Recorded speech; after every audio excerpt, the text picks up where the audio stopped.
Good morning and greetings from Northumberland on the 21st of March, a damp but bright morning. When I was about 20 years ago, when I worked in Wakefield, I regularly celebrated the Eucharist at a small convent at Horbury, just outside the city.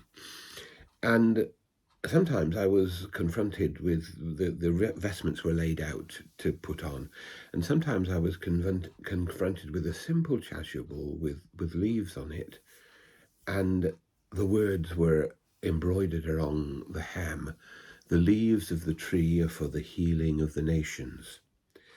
These words are taken or adapted from Ezekiel chapter 47, verse 12, which is one of the readings for today. This reading speaks of the river flowing from the heavenly Jerusalem, flowing with healing and peace out into the country. And whenever I put on this chasuble, I had a great sense of the way in which we as Christians understand the love, the healing and peace that flows from God in Christ Jesus and fills and heals our lives. It was, if you like, a symbol of the way in which we in prayer and in the Eucharist touch the hem of Christ.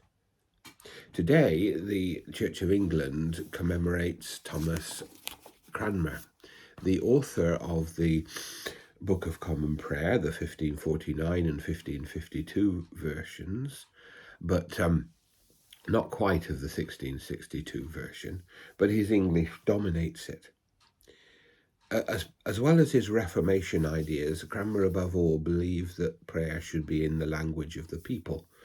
He would maybe not even have approved of us still using the language of the Book of Common Prayer now, because English has moved on. But actually, his gift and the tone of language at that time does lift our hearts. And I still find myself framing things in Cranmerian language and in quasi-Cranmerian language. To use thou and thine in speaking to God sometimes does something that helps me. But I won't go into that. What I'm really talking about is the way in which prayer touches us all. Today in our community, a number of Christians are gathering together to pray for the community in which we live. There's much to pray for. People struggle, businesses struggle, even in a heavily tourist area, and individuals struggle for housing and for many things. And we all need to know the love, the peace, and the vision that Christ brings us even more. We're praying also for the appointment of a new youth worker to work with the churches and with young people in our communities. These are all things that are important. Each day when I pray the morning prayers or the daily prayers, I use an intercession that comes from the Orthodox Church. And that intercession prays for the local church, it prays for the local community, and it prays for all communities.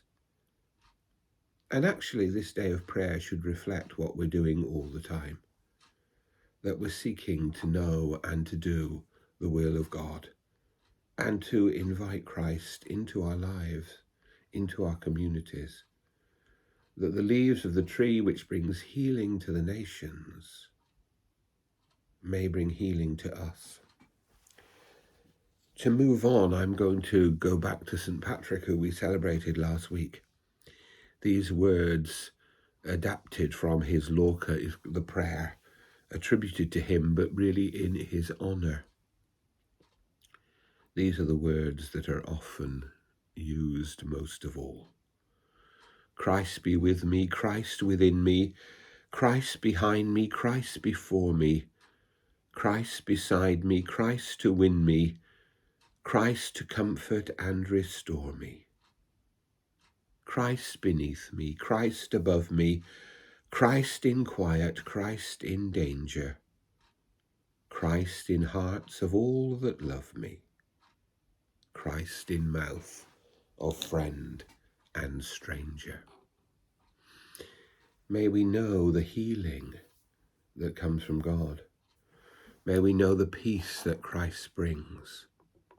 And may we and the troubled people of the world in Ukraine, in Iran, Afghanistan and the Holy Land and so many other places know that in Christ we find our fulfillment, our protection, and our peace. God bless us all.